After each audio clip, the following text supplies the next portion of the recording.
সংবাদ সবাইকে স্বাগত জানাচ্ছি। আমি ফিরোজ তোহা। শুরুতেই সংবাদ শিরোনাম। বাংলাদেশের সর্বশেষ গুরুত্বপূর্ণ আপডেট সংবাদে আপনাকে স্বাগত। শুরুতেই সংবাদ শিরোনাম, পরে বিস্তারিত।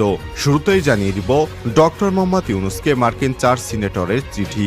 যা জানা গেল, বাংলাদেশকে সমর্থন এবং গণতন্ত্রের সফল উত্তরণের সহায়তার কথা জানিয়ে যুক্তরাষ্ট্রের সিনেটের 4 জন সদস্য সম্প্রতি হওয়া ব্যাপক বিক্ষোভের প্রেক্ষাপটে দেশে জরুরি ভিত্তিতে গণতান্ত্রিক সংস্কার কাজ চালানো এবং জবাবদিহি প্রতিষ্ঠার প্রয়োজনীয়তার উপর গুরুত্ব আরোপ করেছেন। এরপর জানিয়ে দিব বাংলাদেশ থেকে ডলারে কেনা ডিজেল পেট্রোল অবাধে পাচার হচ্ছে ভারতে। বিশ্ববাজারের সঙ্গে সামঞ্জস্য রেখে এখন প্রতি মাসে বাংলাদেশেও জ্বালানি তেলের সংস্কীয় মূল্য নির্ধারণ করেছে সরকার। তারপরও ভারতের সঙ্গে বাংলাদেশের জ্বালানি তেলের দামের বিশাল ব্যবধান থাকছে। বর্তমানে ভারতের কলকাতা এবং বাংলাদেশের মধ্যে এই ডিজেল পেট্রোল অকটেনের লিটার প্রতি পার্থক্য 22 থেকে 25 টাকা। দামের এই বিশাল পার্থক্যের কারণে বৈদেশিক মুদ্রায় কেনা জ্বালানি তেল অবাধে ভারতে পাচার হচ্ছে। এবারে জানাবো শ্রমিক অসন্তোষের নেপথ্যে কি। বেতন বৈষম্য, বকেয়া বেতনের দাবি, জুট ব্যবসা সহ বেশ কয়েকটি কারণে দেশের রপ্তানি আর সবচেয়ে বড় তৈরি পোশাক খাতে 2 সপ্তাহের বেশি সময় ধরে শ্রমিক অসন্তোষ চলছে। এর আগে গত মাসে তৈরি পোশাকের পাশাপাশি ওষুধ খাতের শ্রমিকরাও বিভিন্ন দাবি আদায়ে বিক্ষোভ করেছেন। আসলে কি কারণে শ্রমিক অসন্তোষ, এর পেছনে কারিগর কারা, এ বিষয়ে গুরুত্বপূর্ণ সংবাদ জানাবো বন্ধুরা, সঙ্গেই থাকুন। এবারে জানাবো নেপাল থেকে বিদ্যুৎ আনতে শীঘ্রই ত্রিপক্ষীয় চুক্তি হবে বললেন জ্বালানি উপদেষ্টা। বিদ্যুৎ, জ্বালানি এবং খনিজ সম্পদ উপদেষ্টা মোহাম্মদ ফাউজুল কবির খান বলেছেন, বাংলাদেশ শীঘ্রই নেপাল থেকে ভারতীয় সঞ্চালন লাইনের মাধ্যমে জলবিদ্যুৎ আমদানির জন্য নেপাল এবং ভারতের সঙ্গে ত্রিপক্ষীয় চুক্তি স্বাক্ষর করতে যাচ্ছে। বিদ্যুৎ আমদানি এবং রপ্তানি চুক্তিতে স্বাক্ষর করতে অন্তর্বর্তীকালীন সরকারের একটি প্রতিনিধি দল শীঘ্রই নেপাল সফর করবে। এদিকে বিচারপতিরা কেন বিব্রত বোধ করেন, প্রশ্ন ডক্টর আসিফ নজরুলের। সুপ্রিম কোর্টের হাইকোর্ট বিভাগের বিচারকদের উদ্দেশ্যে আইন উপদেষ্টা অধ্যাপক ডক্টর আসিফ নজরুল বলেছেন, বিচারপতিদের কাছে মানুষ বিচার চাইতে আসে, তারা বিব্রত বোধ করেন। কেন বিব্রত বোধ করেন আপনি?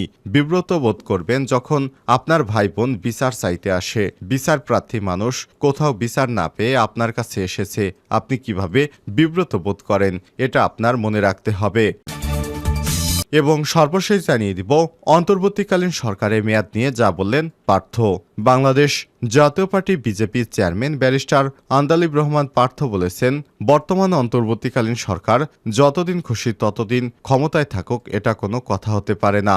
রাজধানী ইস্কাটনে centre for governance studies CGS আয়োজিত দুঃসময় কণ্ঠস্বর, স্বপ্ন এবং বাস্তবতা শীর্ষক সংলাপের বক্তৃতায় তিনি সব কথা বলেন। আন্দালিব রহমান পার্থ বলেন, বর্তমান সরকারকে আমাদের সুযোগ দেয়া দরকার, কিন্তু তার অর্থ এই নয় যে আমি বলবো তারা যতদিন খুশি ততদিন ক্ষমতায় থাকুক। যতদিন খুশি ক্ষমতায় থাকুক, এটা কোনো সঠিক কথা হতে পারে না। নির্দিষ্ট সময় পরে সংস্কার করে সরকার নির্বাচন দিবে এই আশাই ব্যক্ত করেছেন তিনি। প্রিয় দর্শক, এতক্ষণ শুনছিলেন সংবাদ শিরোনাম, এবারে বিস্তারিত। তবে তার আগে বন্ধুরা অনুরোধ থাকবে এই সংবাদটিতে একটি লাইক দিন। এই চ্যানেলে আপনি নতুন হয়ে থাকলে আমাদের সংবাদটি দেখতে দেখতে চ্যানেলটি সাবস্ক্রাইব করে রাখুন। কমেন্ট করে আপনার মূল্যবান মতামত জানিয়ে দিন বন্ধুরা, আপনি বিশ্বের কোন দেশ থেকে বা বাংলাদেশের কোন স্থান থেকে আমাদের সংবাদটি দেখছেন এবং শুনছেন। কমেন্ট করে জানিয়ে দিন এই সংবাদ সম্পর্কে আপনার মূল্যবান মতামত। এবারে বিস্তারিত। ডক্টর ইউনূসকে মার্কিন 4 সিনেটরের চিঠি। যা জানা গেল, বাংলাদেশকে সমর্থন এবং গণতন্ত্রের সফল উত্তরণে সহায়তার কথা জানিয়েছে যুক্তরাষ্ট্রে সিনেটের 4 সদস্য সম্প্রতি হওয়া ব্যাপক বিক্ষোভের প্রেক্ষাপটে দেশে জরুরি ভিত্তিতে গণতান্ত্রিক সংস্কার কাজ চালানো এবং জবাবদিহি প্রতিষ্ঠায় প্রয়োজনীয়তার উপর গুরুত্ব আরোপ করেছেন তারা। অন্তর্বর্তীকালীন সরকারের প্রধান উপদেষ্টা এবং শান্তিতে নোবেল বিজয়ী অধ্যাপক ডক্টর মোহাম্মদ ইউনূসকে লেখা একটি চিঠিতে এই কথা জানিয়েছে মার্কিন ওই 4 আইন প্রণেতা। তারা বাংলাদেশের বাস্তবিক অর্থেই রাজনৈতিক এবং প্রাতিষ্ঠানিক পরিবর্তন আনার আহ্বান জানিয়েছেন। গত শুক্রবার মার্কিন কংগ্রেসের উচ্চকক্ষ সিনেটের পররাষ্ট্র বিষয়ক কমিটির ওয়েবসাইটে এই চিঠি প্রকাশ করা হয়। চিঠিতে সই করেন আইন প্রণেতারা হলেন কমিটির প্রধান এবং সিনেটের Ben Cardin, senate Chris Murphy, Chris van Hollen এবং জেপ মার্কেলে। গুরুত্বপূর্ণ সময় বাংলাদেশের অন্তর্বর্তীকালীন সরকারের নেতৃত্বদানের ভার গ্রহণ করায় তিনি শুরুতেই ডক্টর ইউনূসকে ধন্যবাদ জানিয়েছেন। সিনেটররা তারা হিন্দু সম্প্রদায়, কক্সবাজারে আশ্রয় নেওয়া রোহিঙ্গা সহ দুর্বল জনগোষ্ঠীর উপর হামলার ঘটনায় জড়িত ব্যক্তিদের বিরুদ্ধে কঠোর আইন প্রয়োগ এবং দ্রুত পদক্ষেপ নেওয়ার আহ্বান জানিয়েছেন। চিঠিতে মার্কিন আইন প্রণেতারা লিখেন, সাম্প্রতিক কয়েক সপ্তাহে বাংলাদেশের জনগণ সম্মিলিত পদক্ষেপের মাধ্যমে কিভাবে পরিবর্তন আনয়নকারী শক্তির সাহসী প্রদর্শন করেছে সেই নিজের সরকার অর্থাৎ শেখ হাসিনা সরকার বিশ্ববাসী দেখেছে। এই রূপান্তর বাংলাদেশের প্রতিষ্ঠানগুলোর সংস্কার, মানবাধিকার রক্ষা, শাসন ব্যবস্থা অন্তর্ভুক্তিমূলক অংশগ্রহণ নিশ্চিত করা, নাগরিক সমাজ এবং স্বাধীন গণমাধ্যমের প্রতি সমর্থন দান এবং দেশের জনগণের বিরুদ্ধে সহিংসতার জন্য দায়ী ব্যক্তিদের জবাবদিহিতার আওতায় আনার ঐতিহাসিক এক সুযোগ এনে দিয়েছে। বাংলাদেশের জনগণ এমন একটি সরকার প্রতিষ্ঠার অধিকার রাখে যা দেশের মতামতকে সম্মান জানাবে, অধিকার সুরক্ষা দেবে এবং মর্যাদা সমুন্নত রাখবে। ডলারে কেনা ডিজেল পেট্রোল অবাধে পাচার হচ্ছে ভারতে। বিশ্ববাজারের সঙ্গে সামঞ্জস্য রেখে এখন প্রতি মাসে বাংলাদেশেও জ্বালানি তেলের দাম সংস্কীয়ভাবে মূল্য নির্ধারণ করছে সরকার। তারপরও ভারতের সঙ্গে বাংলাদেশের জ্বালানি তেলের দামের বিশাল ব্যবধান থাকছে। বর্তমানে ভারতের কলকাতা বাংলাদেশের মধ্যে ডিজেল পেট্রোল লিটার প্রতি পার্থক্য 22 থেকে 25 টাকা। দামের এই বিশাল পার্থক্যের কারণে বৈদেশিক মুদ্রায় কেনা জ্বালানি তেল অবাধে পাচার হচ্ছে ভারতে।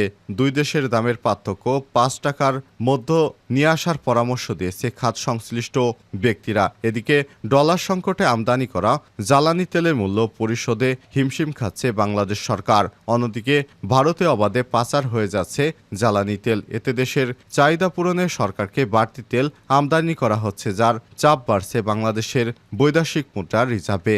জ্বালানি বিশেষজ্ঞ অর্থনীতিবিদরা বলছেন, ভারতে ডিজেলের দাম বাংলাদেশের চেয়ে বেশি।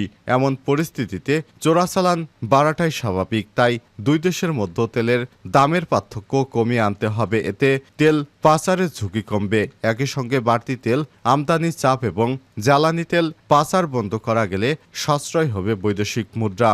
বাংলাদেশ পেট্রোলিয়াম কর্পোরেশন বিপিসি সূত্র থেকে জানা গেছে, প্রতি বছর জ্বালানি তেল আমদানি ব্যয় মেটাতে সরকারকে প্রায় 5 বিলিয়ন বৈদেশিক মুদ্রা খরচ করতে হয়। পেট্রোলিয়াম পণ্য আমদানিতে যে পরিমাণ বৈদেশিক মুদ্রা প্রয়োজন তার 73 থেকে 75% ডিজেল আমদানিতে ব্যয় হচ্ছে। চলমান বৈদেশিক মুদ্রা সংকটের মধ্য দিয়ে অবাধে জ্বালানি তেল পাচারের বিষয়টি ভাবিয়ে তুলেছে সরকারকেও। জানা গেছে, বাংলাদেশের তুলনায় ভারতের বিভিন্ন রাজ্যে ডিজেলের দাম বেশি হয় পাচারের সক্রিয় একটি চক্র এই কাজটি করে যাচ্ছে। শ্রমিক অসন্তোষের নেপথ্যেই বেতন বৈষম্য, বকেয়া বেতনের দাবি, জুট ব্যবসা সহ বেশ কয়েকটি কারণে দেশের রপ্তানি আয় সবচেয়ে বড় তৈরি পোশাক খাতে 2 সপ্তাহের বেশি সময় ধরে শ্রমিক অসন্তোষ চলছে। এর আগে গত মাসে তৈরি পোশাকের পাশাপাশি ওষুধ খাতের শ্রমিকরাও বিভিন্ন দাবি আদায়ে বিক্ষোভ করেন। দাবি আদায়ে বিক্ষোভ করেছেন তৈরি পোশাক শিল্পের শ্রমিকেরাও। শ্রমিক অসন্তোষের জেরে আশুলিয়া শিল্পাঞ্চলে গত সপ্তাহে 200টিরও বেশি পোশাক কারখানা বন্ধ করে দেওয়া হয়। এরই মধ্যে অস্থিরতা, সংঘর্ষ, আশুলিয়ায় এক নারী শ্রমিক নিহত হয়। বিশেষজ্ঞরা বলছেন, তৈরি পোশাক খাতে অস্থিরতার পেছনে বেশ কয়েকটি কারণ রয়েছে। এর মধ্যে প্রধান একটি কারণ রয়েছে প্রতিবেশী দেশ ভারতের চক্রান্ত। এর মধ্যে ত্রুটিপূর্ণ বেতন কাঠামো, পোশাক মালিকদের সংগঠন বিজিএমই এর সমন্বয়কের অভাব, নতুন বেতন কাঠামো নিয়ে শ্রমিকদের সুস্পষ্ট ধারণার অভাব এবং অতিরিক্ত শ্রমের কারণে শ্রমিকদের মানসিক চাপও জড়িত।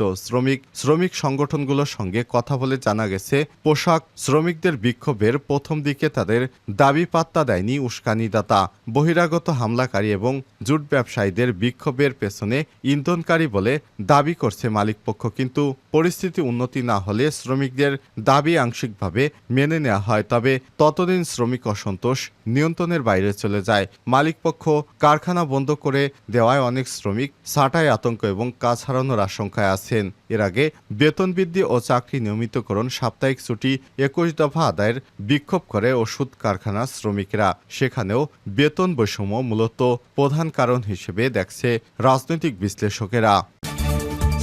নেপাল থেকে বিদ্যুৎ আনতে শীঘ্রই ত্রিপক্ষীয় চুক্তি হবে বললেন জ্বালানি উপদেষ্টা।